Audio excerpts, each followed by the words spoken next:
What's up, PhinsTalk Nation? What's up, Dolphin Nation? What's up, NFL fans? How you doing today? Today we're going to go ahead and discuss that the front office of the Miami Dolphins continues to have changes.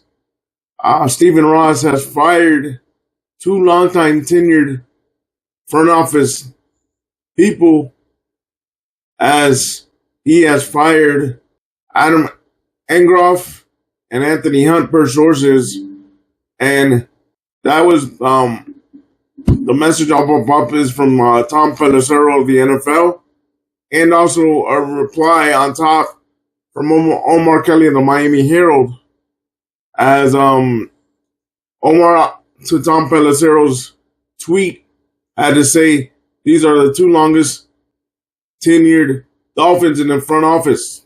I'm going to read to you a quick article, and then I'm going to discuss why is Tua Tagovailoa the most polarizing current player on the Miami Dolphins, and why the fan base has been divided ever since he got to Miami. An unexpected win over the Buffalo Bills did not stop the pink slips. A day after the Dolphins drummed the Bills 30-13, the team parted ways with co-directors of player personnel Adam Engroff and Anthony Hunt per NFL media. Both men remain listed on the team's official website. Hunt has worked for the Dolphins since 1994. Engroff has been employed by the Dolphins since 1999. 10 days ago, the Miami Dolphins fired GM Chris Greer, an employee of the franchise since 2000. Jeff Kelly is the interim general manager. Coach Mike McDaniel reportedly will finish the season with more games like Sundays. He could be sticking around for 2026 in partnership with a new GM. Guys, I also said that Coach Mike McDaniel currently has $19 million still on his contract because Stephen Ross decided to make a crazy move last year and give him the 2-year extension of $19 million on top of the 2 years he already had. Guys, why is Tua Tagovailoa the most polarizing and the most divisive player on the Miami Dolphins? It's clear. I'm one of those people that in my own Miami Dolphins group on Facebook, I've been called a Tua hater. I've been attacked and said that why don't I support Tua? I didn't want him drafted back 3 or 4 years ago when he got drafted. I wanted Jalen Hurts, Jordan Love, or Justin Herbert were my top 3 quarterbacks coming out of that draft. When he got drafted at number 5, I have always said and stated it was a mistake to draft him at number 5 because of the simple fact that he had an injury history not only in high school but at Alabama. And he had a major hip injury at Alabama, and doctors weren't sure if it was going to be progressive. Last year he missed 6 games because of that hip and because of other ailments. But Tua has not stayed healthy through most of his NFL career and most of his high school career, and he had major injuries at Alabama. So I didn't want him to Chris Greer and company to draft him at number 5. But that was my opinion and my opinion only. These moves kind of surprised me because most people don't know most of the front office because these people are player personnel people.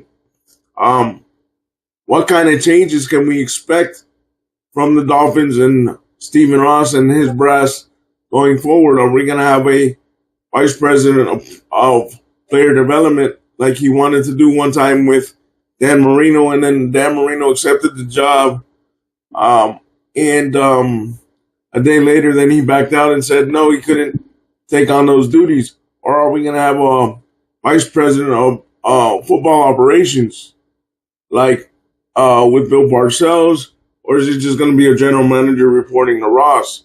Now, people also attack me because people say, oh, Dan Marino's been the best quarterback the Dolphins have had since the 70s, or was.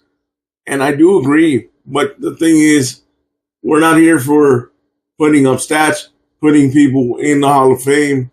This is a team sport. It's about winning championships.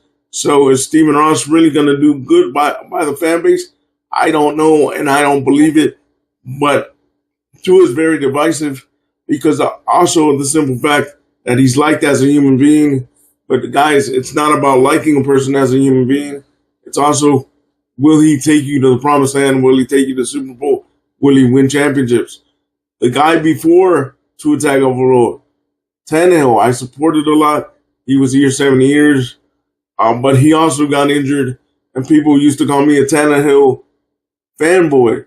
I don't know what to tell you, but I don't think Tua is the correct person to lead the Dolphins to a promised land, to lead the Dolphins to a championship, to let us see a Super Bowl win. I believe Stephen Ross can keep Mike McDaniel, or the new GM needs to decide Mike McDaniel's fate of him staying around. But we need to see first who he hires as GM, and if the GM will tell him, or if his upper brass will tell him you need to restructure the way the organization is ran. In terms of Tua, I don't think Tua will be the Dolphins quarterback past 2026. That's just my opinion.